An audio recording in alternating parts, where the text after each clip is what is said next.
Media మిత్రులందరికీ electronic, print, social media మిత్రులందరికీ పేరు పేరున వందనాలు తెలియజేస్తున్నాను. గత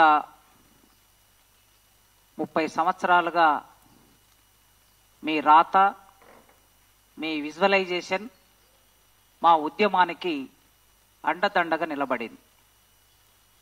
మీ మీడియా లేకపోతే మాకంటూ మీడియా లేదు, మాకంటూ మీడియా అధినేతలు లేరు. కానీ ఇది ఒక సామాజిక న్యాయంతో కూడుకున్న డిమాండ్ అని మీరందరూ భావించటం వలన పతాక శీర్షికలుగా ఎన్నడూ 30 ఏళ్ల కిందట మా వర్గాల పేర్లు, మా కులాల పేర్లు, మా నాయకుల పేర్లు పత్రికల్లో, టీవీలలో వచ్చిన సందర్భం లేదు. కానీ 30 ఏండ్ల ఉద్యమం ఎప్పుడైతే మొదలైందో 1994 నుంచి ఆ ఉద్యమం మొదలైనప్పటి నుంచి మీరు మా నాయకత్వాన్ని, మా కార్యకర్తల్ని, మా పోరాటాన్ని పతాక శీర్షికలుగా రాసి ఈ మొత్తం సమాజం మద్దతు కూడగట్టడానికి మీరు చేసిన ప్రయత్నానికి మొట్టమొదలు మా తరపున మొత్తం 1 కోటి మంది ఆంధ్రప్రదేశ్ రాష్ట్రంలో, తెలంగాణ రాష్ట్రంలో కలిపి 1 కోటి మంది మాదిగల తరపున మీడియాకి నేను కృతజ్ఞతలు తెలియజేస్తున్నా. ఇక ఆ తర్వాత ఈ ఉద్యమాన్ని ఎక్కడ ఎన్ని ఆటుపోట్లు వచ్చినా, ఎన్ని సవాళ్లు వచ్చినా వాటన్నిటిని ఎదుర్కొంటూ గట్టిగా నిలబడి, నిటారుగా నిలబడి, విశ్రాంతి లేకుండా 30 ఏండ్లు ఎక్కిన గడప ఎక్కి, దిగిన గడప దిగి, ఒప్పించి న్యాయమైన డిమాండ్ కోసం కృషి చేసిన ఈ ఫలితం వచ్చిన ఈ సందర్భంలో ఈ మొత్తానికి నాయకత్వం వహించిన మందకృష్ణ మాదిగన్నకి ఈ సందర్భంగా మాదిగ ఇంటలెక్చువల్స్ ఫోరం తరపున కృతజ్ఞతలు తెలియజేస్తున్నా. ఇక 3వ వ్యక్తి, ఒకవైపు మీడియా, మరోవైపు ఉద్యమం, ఉద్యమ నాయకత్వం. ఎంత ఉద్యమం చేసినా ఆ ఉద్యమాన్ని ఎక్కడో ఒక చోట లాజికల్ ముగింపు పలకవలసింది ప్రభుత్వమే. అది కేంద్ర ప్రభుత్వమైనా, రాష్ట్ర ప్రభుత్వమైనా తార్కికమైన ముగింపు పలకాలి. ఆ తార్కికమైన ముగింపు పలకాలంటే చట్టసభలే ఆ పని చేయాలి. ఆ నేపథ్యంలో ఇప్పటి వరకు మాదిగలని, మాదిగల ఓట్లని అనేక పార్టీలు, అనేక మంది ముఖ్యమంత్రులు తమ రాజకీయ ప్రయోజనాల కోసం వాడుకున్నారు. 94లో వర్గీకరణ ఉద్యమం మొదలైనప్పుడు కోట్ల విజయభాస్కర్ రెడ్డి గారు ముఖ్యమంత్రి. ఆ తర్వాత కొద్ది నెలల్లోనే ఎన్టీ రామారావు ముఖ్యమంత్రి. ఆ తర్వాత కొద్ది నెలల్లోనే చంద్రబాబు నాయుడు ముఖ్యమంత్రి అయ్యాడు. ఆ తర్వాత రాజశేఖర రెడ్డి గారు ముఖ్యమంత్రి అయ్యారు. ఆ తర్వాత రోషయ్య గారు ముఖ్యమంత్రి అయ్యారు. కిరణ్ కుమార్ రెడ్డి గారు ముఖ్యమంత్రి అయ్యారు. ఆ తర్వాత కేసీఆర్ గారు ముఖ్యమంత్రి అయ్యారు. ఇప్పుడు రేవంత్ రెడ్డి గారు ముఖ్యమంత్రి అయ్యారు. ఇట్లా ఈ వరుసలో 1/2 డజనుకు పైగా ముఖ్యమంత్రులు అయ్యారు. ఈ 1/2 డజను ముఖ్యమంత్రుల్లో కేవలం చంద్రబాబు నాయుడు మాత్రమే వర్గీకరణ చట్టాన్ని తీసుకొచ్చి మాదిగలకి న్యాయం చేశాడు. ఒక 4 సంవత్సరాలు. ఈ 4 సంవత్సరాలు న్యాయం జరిగిన సందర్భంలో వర్గీకరణ ఫలితం వలన ఉద్యోగం పొంది, అసిస్టెంట్ ప్రొఫెసర్ ఉద్యోగం పొందిన ఒక 2, నేను ప్రొఫెసర్ సి కాసిం గా, నేను ప్రొఫెసర్ మల్లేశం గారు ఈ వేదిక మీద 2000 సంవత్సరంలో వర్గీకరణ చట్టం వచ్చినప్పుడు ఫలితాన్ని పొందిన వాళ్ళం ఈ వేదిక మీద ఉన్నాం. ఆ తర్వాత వచ్చిన ముఖ్యమంత్రులందరూ చట్టం చేస్తామని తిరిగారు తప్ప ఎవ్వరు మాదిగల కోసం చట్టం చేయలే. ఎన్నికలు వచ్చినప్పుడల్లా ఓట్లు వేయించుకున్నారు, ప్రలోభ పెట్టారు, హామీలు ఇచ్చారు. మాదిగలు ఆశపడ్డారు. రాజశేఖర రెడ్డి చేస్తారని ఆశపడ్డాడు, రోషయ్య చేస్తారని ఆశపడ్డారు, చివరికి కేసీఆర్ చేస్తారని ఆశపడ్డారు. కానీ ఎవ్వరూ చేయలే. మాటలు మాత్రం ఇచ్చారు, హామీ మాత్రం ఇచ్చారు. కానీ ఆనాటి నుంచి నాకు తెలిసి కనీసం 2005-6 నుంచి రేవంత్ రెడ్డి గారు మాదిగ ఉద్యమం పట్ల సానుభూతితో ఉన్నాడు. స్వయంగా ఆయన, నేను చాలా వేదికలు షేర్ చేసుకున్నాం.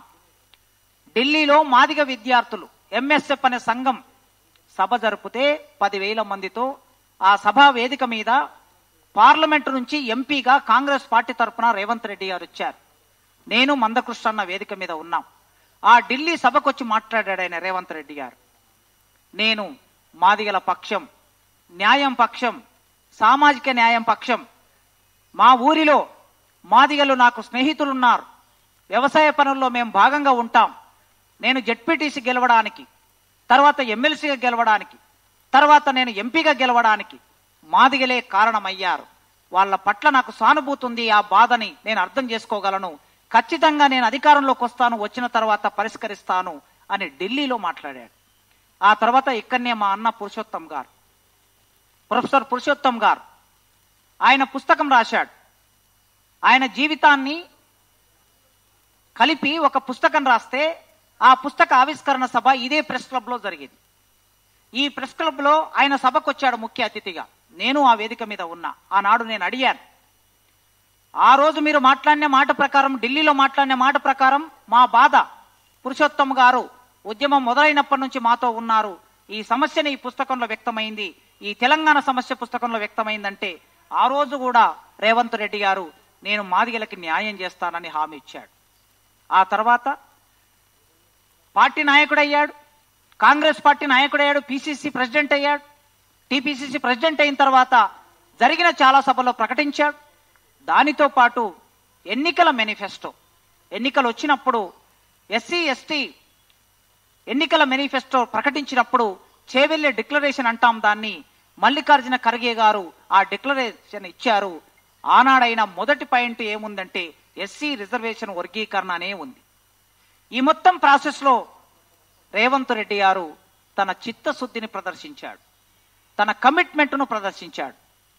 ముఖ్యమంత్రులు, ఇతర ముఖ్యమంత్రుల ఉదాహరణ ఎందుకు చెప్పానంటే ఆ ముఖ్యమంత్రులందరూ కూడా మాదిగల ఓట్లు వేయించుకోవడానికి ప్రయత్నం చేశాడు.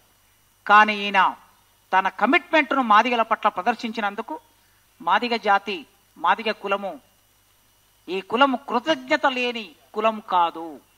చిన్న పని చేస్తే గుండెల్లో పెట్టుకునే కులం ఇది. చంద్రబాబు నాయుడు వర్గీకరణ చేస్తే 10 సంవత్సరాలు ఆయనను ముఖ్యమంత్రిగా నిలబెట్టింది మాదిగలే. అందుకోసం ఎవరైనా సరే కృతజ్ఞత లేని వాళ్ళు అని అనుకునే ప్రమాదం ఉందని నేను ఈ విషయం అంతా చెప్తున్నా.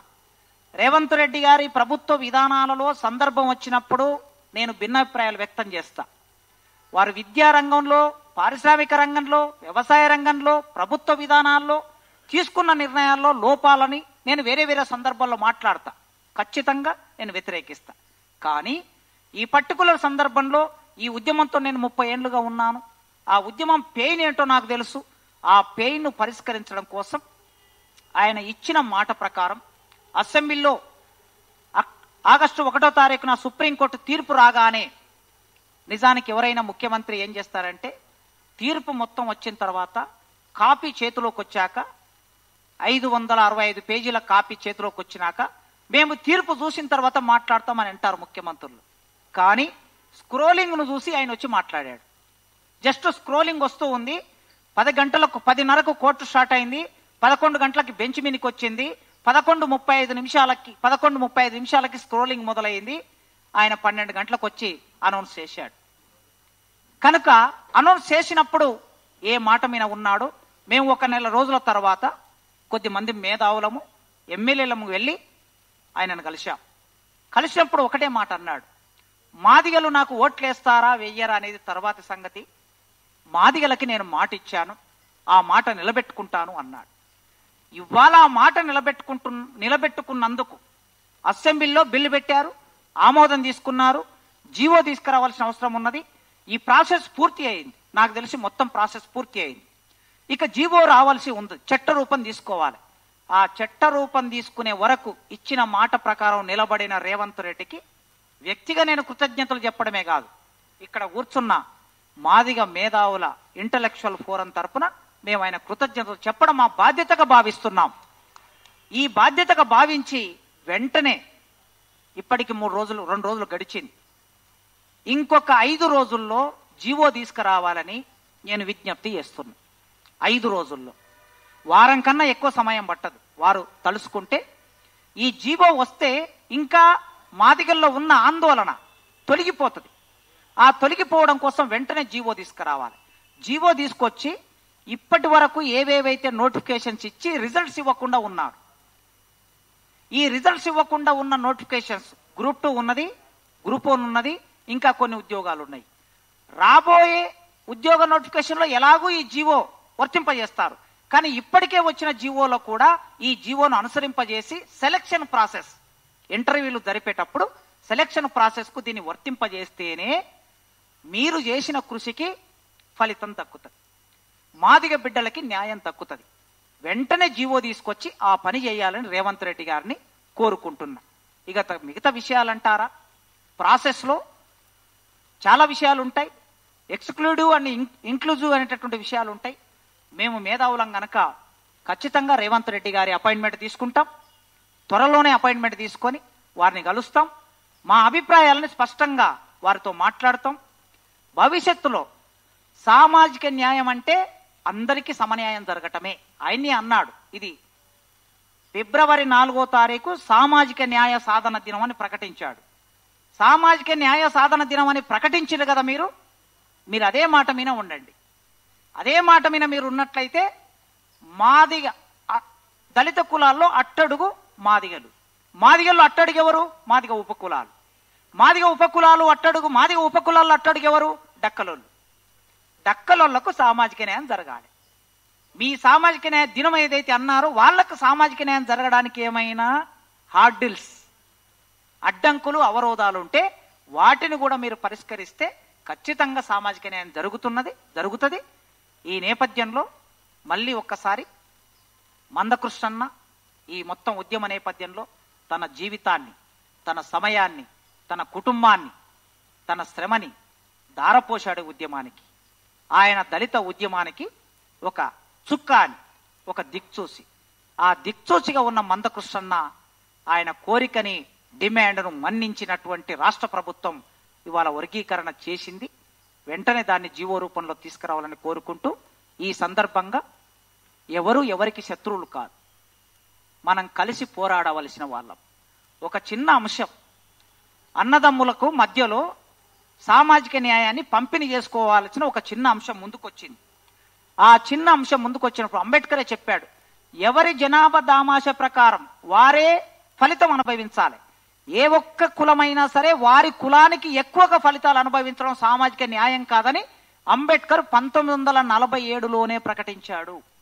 దాని ప్రకారం వర్గీకరణ జరుగుతున్నది గనక ఇప్పటి వరకు మనం ఈ విషయంలో 30 ఏళ్ళు మన సమయం కోల్పోయాం. 2 జనరేషన్స్ పోయాయి. నేను విజ్ఞప్తి చేస్తున్నా, మాల మేధావులకి, మాల ప్రజానికానికి, మాల మధ్యతరగతికి, మాల ఉద్యోగస్తులకి సవినయంగా నేను విజ్ఞప్తి చేస్తున్నా, మీరు మా అన్నలు, మా కన్నీళ్ళని, మా నెత్తుర్ని, మా బాధల్ని, మా ఆరాటాల్ని, మా పోరాటాల్ని అర్థం చేసుకున్న మా అన్నలు. మా మీద దాడులు జరిగితే మాకు నాయకత్వం వహించి కత్తి పద్మారావు గారు, బొజ్జ తారకం సార్ లాంటి వాళ్ళు మాకు నాయకత్వం వహించి న్యాయం చేసిన, కారంచెడు సంఘటనలు న్యాయం చేసిన మా అన్నలు మీరు. ఎన్నో సందర్భాల్లో మాతో పాటు మేము నీకు అంటరానితనం ఉంది, మాకు అంటరానితనం ఉంది. ఈ అంటరానితనం పోవాలి. నీకు రాజ్యాధికారం లేదు, నాకు రాజ్యాధికారం లేదు. నీకు సంపద లేదు, నాకు సంపద లేదు. నీకు సంపద కావాలి, నాకు సంపద కావాలి. నీకు ఉద్యోగాలు కావాలి, నాకు ఉద్యోగాలు కావాలి. అల్టిమేట్గా రాజ్యాధికారం కావాలి. దానికోసం 1 కోటి మేమున్నాం. 1 కోటి మేముంటే కనీసం అందులో 60-70 లక్షలైనా మీరు ఉంటారు 2 రాష్ట్రాల్లో. 1 కోటి జనాభా 60-70 లక్షలు కలిస్తే 1,70,00,000 అవుతుంది. శత్రువు వచ్చినప్పుడు కౌరవులకు పాండవులకు మధ్యన ఘర్షణ ఉన్నది. కానీ 3వ శత్రువు వచ్చినప్పుడు కౌరవులు పాండవులు ఒకటే అని అన్నాడు భీష్ముడు. ధర్మరాజు మనిద్దరం ఒకటే కనుక మన మధ్యన సమస్య వచ్చింది, మనం మాట్లాడుకున్నాం, పరిష్కరించుకున్నాం.